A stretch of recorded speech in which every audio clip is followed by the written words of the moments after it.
ኢትዮጵያ ፍርድ ቤቱ የአባትነት መብቱ እንዲከበር ወስኗል የሚል ዜና ወጥቶ አይቼ በጣም ነው የሳኩት። ይሄ ትልቅ ሽማግሌ ሰውዬ አንዲትን ፍሬ 13 ዓመት ልጅ ደፍሮ አስወልዶ ሲያበቃ ዛሬ የአባትነት መብት ይከበር ብሎ ከሶ ፍርድ ቤቱም ደግሞ የአባትነት መብቱ እንዲከበር ወስኗል የሚል ዜና ወጥቷል። የኢትዮጵያ ፍርድ ቤት ግን ያሳዝናልም ያስቃልም።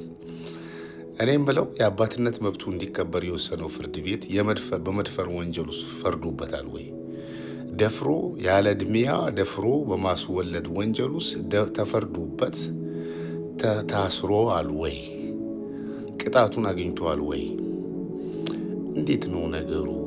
ግራ ገብቶኛል። ሰውየው ባለስልጣን ነው እንዴ? ሰውየው የባለስልጣን ዘመድ ነው እንዴ?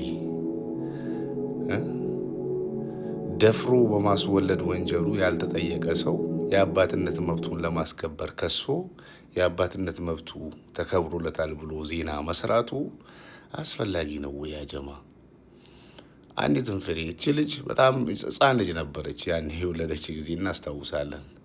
ወልዳ መከራዋን አይታ ሰይፉ ኢቢኤስ ላይ ቀርባ ገንዘብ ተሰባስቦላት ሰው ሲረዳት ምን ሲላት የት ነበረ?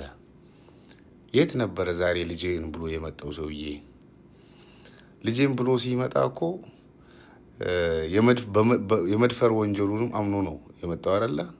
መጀመሪያ ይታሰር። 20 ዓመት 30 ዓመት በመድፈር ወንጀሉ ይታሰር። ያለ እድሜ ግብረ ስጋ ግንኙነት በማድረግ ወንጀሉ ይታሰር። ከዛም በኋላ በአባትነቱ መብቱ እንደርስበታለን።